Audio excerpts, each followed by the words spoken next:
Welcome to Newton's Macabre Tales.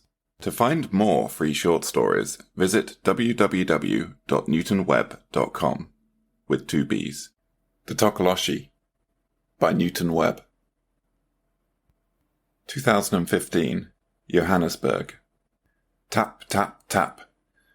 The shaman sat patiently smoking a roll-up as Wikus updated his Facebook status.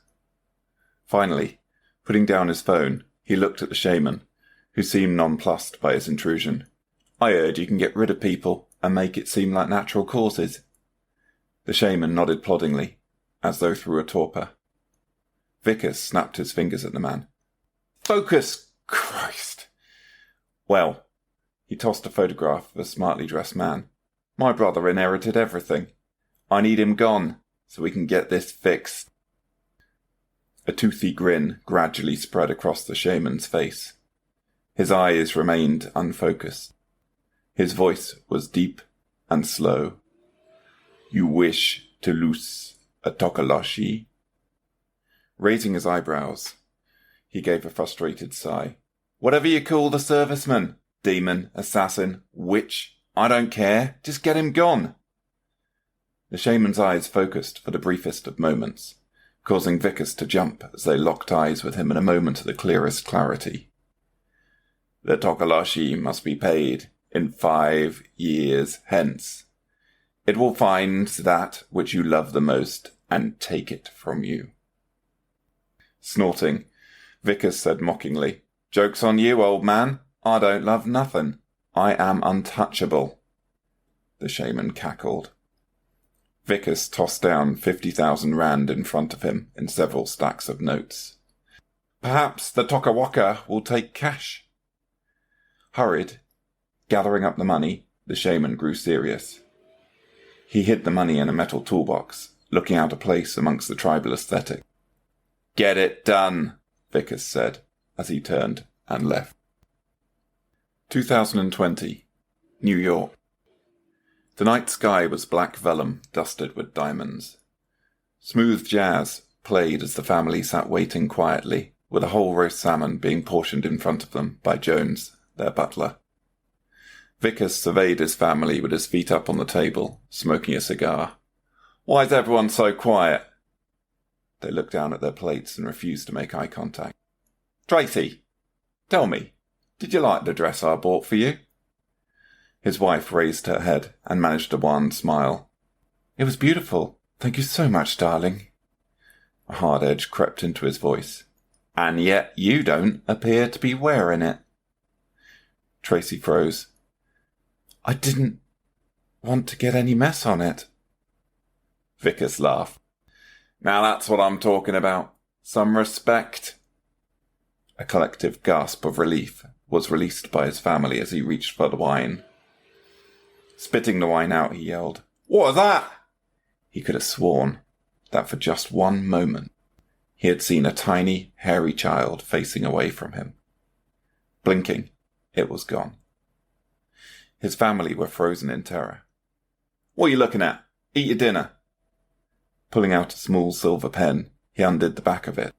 It unscrewed to reveal a small cocaine spoon laden with the white powder. He snorted it straight up his nose and smiled. Wikus just needed to relax. His mind was playing tricks on him. He swore and returned his feet to the table, almost knocking over his wineglass. His family quietly poked at their food and pretended not to notice. Taking a long drag from his cigar, he billowed smoke across the banquet. Then pushing back his untouched dinner, he got up, a sudden wave of paranoia washing over him. As he walked towards the stairs, he looked back. He saw the child again. This time it was sitting at the dining table, facing away from him. Wikus ran back into the dining room, roaring, but it was gone. Between blinks, it had just ceased to exist. His family were now absolutely terrified. He kicked the chair and left again to find his office. Storming up to his safe, he opened it up and looked with adoration at the neatly stacked gold bars and piles of sovereigns. Mentally, he counted the bricks of cocaine as he retrieved his pistol. His mind reflected back to the shaman. Was that a Tokawaka? Was that what the man had called it? It had been about 5 years. Let it come for his family. He didn't need them. If it came for him, then he would be ready. He took another bump of cocaine. Wikus feared no one. "Jones," he called out. "Get this place in lockdown. Nobody in or out. Get the boys looking for intruders." Sitting in his office, he waited. Tomorrow, he would make the biggest deal of his life. Nothing could be allowed to derail that. He reached over to a bottle of bourbon and poured about an inch into his glass. "Come on," he mused darkly. As he plotted, he drank. Eventually, even the cocaine couldn't keep him awake, and he nodded off. Asleep, haunted by dreams of a shrunken, hairy child with a swollen belly and both its eyes put out with thick iron nails. A bullet hole in his forehead leaked black ichor. He woke to darkness. He rubbed his eyes. The silence was deafening. No birds, no electrical gadgets, no heaters clanking. Raw silence. "Jones!" The sound of his own voice startled him. The bourbon was sour in his belly as he took 2 immediate snorts of cocaine to steady himself. He sounded shrill as he called out. Checking the safety of his pistol, he got up. Wikus tried the desk lamp. No power. "Jones!" The doorbell sounded, the bell blasting through his consciousness and echoing. "Jones! The door!" Cursing, he stumbled towards the front door, feeling his way down the stairs. Where was the power? Where were his men? A cold sweat prickled at his back. Reaching the front door, he kept one hand on his pistol. Where were his men? With some hesitation, he opened it, then exhaled a breath he didn't know he'd taken. It was Tony's boys. The deal. At least it meant he had some muscle with him. He coughed to cover his anxiety. "Follow me." The men commented on the dark, and one of them used his smartphone to shine a torch. Wikus entered the office and saw the safe open. He froze.